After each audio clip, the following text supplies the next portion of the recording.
Hey everyone, I'm back, and this time I'm doing a review of a game I played recently, one that I compared to Sonic 2006 last year, and that game is the newest Five Nights at Freddy's game, Security Breach. This time, I won't be discussing the game's first development or anything like that, but I'll be focusing on the game itself. So let's get started. As you start playing the game, you see Freddy Fazbear and his band, Glamrock Chica, Roxanne Wolf, and Monty Gator on stage performing for an audience in the new Freddy's location, the Freddy Fazbear's Mega Pizzaplex. A mysterious memory overload causes Freddy to spaz out on stage and shut down into safe mode.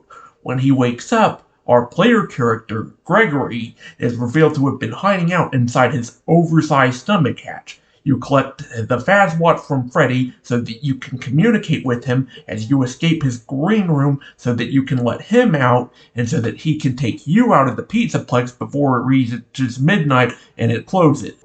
Up to this point, the game does a good job telegraphing what you need to do and lets you know what each object you've encountered so far does, like the buttons on the walls and using the Fazwatch. The game also has a nice level of graphical detail looking quite polished. As you find a vent and escape Freddy's room, you see Chica, Monty, and Roxy playing the guitar, smashing his own room, and talking to herself respectively. Pretty good attention to detail. Then you go out and search for an item that will open Freddy's door to let him out. It's not very well telegraphed or hinted at where this item is, but you can find it with effort and go back. Most of the game's collectibles, including those needed to progress, are in neat little present boxes, so that's good. After you find the present, go back to Freddy and get back inside him. Look for a door with his image on it and go through there. You're introduced to Vanessa, who is trying to find Gregory, possibly for malicious reasons, and Freddy hides you from her. You keep going until Freddy's battery runs out and you'll be without him for a while. You'll need to dodge all three of the other animatronics while you run to the Pizzaplex's entrance, but you're too late and it closes down at midnight. You'll have to wait until 6 a.m. to get out. In order to progress the time, Gregory has to complete various tasks, like collecting a flashlight in the daycare, turning on generators, finding exits, getting security badges, keeping animatronics out of your office like in the very first Freddy's game, and even delivering pizza, all while Freddy's bandmates chase you. After you repair Freddy at one point, the game gives you the freedom to explore the open world of the Pizzaplex, but be sure to use your save points or you'll have to start all over. What also happens as you reach this point is Gregory must choose to go after either Chica or Monty and defeat them in a fight.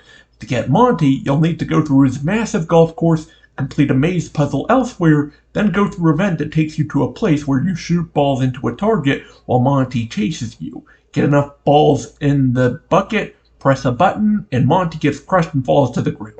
Steal his claws and run away, but be careful because he's a bit more aggressive, albeit a bit weaker. Get back to Freddy and equip him with Monty's claws, but don't mess up the wiring. To get Chica, go to Fazer Blast and win the mini-game of Capture the Flag style laser tag. Either animatronic you go after, you'll get a helpful item to help you keep them in their places. After the laser tag mission, find a snack to lure Chica up in Bonnie Bowl, then bring it to the trash compactor down in the kitchen, but be careful to avoid her on the way. And while you're in there, turn on the generator to power the compactor, then activate the compactor.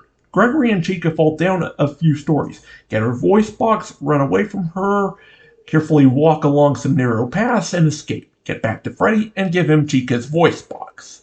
After that, go after Roxy. Go to her race-free attraction and find a severed robot head. You'll need to take it to be repaired, so go find DJ Music Man, the giant spider-like DJ of one of the Pizzaplex's arcades. Turn on a set of generators and he'll chase you. Escape from him, then go repair the head. Bring it back to Roxy Wasteway and put it on a test dummy that's missing its head. Gregory jumps on the cart and hits Roxy with it, knocking out her eyes and roughing her up a bit. Get the eyes and carefully lure Roxy away from you as you escape. Bring the eyes to Freddy for one more repair, and you should be able to exit the Pizzaplex. Well, if you want to, that is. The game has multiple endings depending on whether you leave or stay, which area you leave from, and whether you decide to go after Vanessa Now under the control of William Afton, it is now called Vanny, who is chasing Gregory for a different reason than usual. Leaving at the first opportunity gives you the bad ending, leaving through the loading docks gives you a better ending, and if you chase after Vanny, you have two options. If you've completed the 2 Princess Quest minigames scattered elsewhere in the Pizzaplex, a third will appear in Vanny's hideout. Complete this one, and Vanny turns back into Vanessa and will be freed from Afton's control. Otherwise, just press the button to trigger a 4th ending, where Gregory turns Vanny's servants on her in a gruesome death scene that's mostly off-screen, and for a good reason. If you collect all of a certain set of plushies, you can leap through the prize counter, and Freddy burns the building down and sacrifices himself to capture Vanny and reveal her identity as Vanessa. To get the last ending, you'll need to defeat the animatronic you didn't defeat before Roxy. Be careful, as there's now only one save point in the atrium, and you'll need to be able to get at it periodically unless you're really good at the game. After Freddy has all 3 upgrades, go down to Roxy's Raceway, find an exit that leads down, and tear through some gates with Monty's claws and Chica's voice box. This will take you to an elevator that will only go down. This creates a save point and leads you to the lair of William Afton himself. Fight him off by setting him on fire 8 times when he tries to hack Freddy, while keeping the other animatronics out of the room. If you succeed, you will be granted the 6th and final ending where Afton is defeated, for now at least, and Freddy and Gregory escape together. Now let's talk about the gameplay on a smaller scale. The game does a mostly good job of giving you a challenge to hide away from animatronics, steer them away, and there are some awesome set pieces like the daycare attendant chasing you through a giant maze while you turn on generators armed only with your flashlight in the darkness. The game for the most part isn't as scary as you'd expect a FNAF game to be, but it has some really good moments like that maze I just mentioned. There are a few frustrating moments, like trying to solve the maze to get to Monty's hideout, or where the game seems overly punishing for getting a jump scare and starting you over from your last save point, and this is especially frustrating after you reach 6 a.m., where there's only one save point. As you look through the game, you can get some cool upgrades to make the game easier, and some hint bags to let you in on some of the game's lore, as well as give you an idea of what to do next. One of the game's weak points for me is that there's too many security bots with flashlights that call the animatronics on you if they see you, and they can either be too hard or too easy to avoid. If you want a good scare, the endoskeletons that chase after you when you're not looking at them are some crazy nightmare fuel, and a genuine challenge to avoid. The game may not be as scary as FNAF fans might hope, but overall I think it's a decent game and I'd rate it 7 out of 10. If you're new to stealth horror and don't want to get too scared on your first game, this one's a good pick. With a good cast of characters and some nostalgic callbacks to the older FNAF games, I think it's a pretty good choice.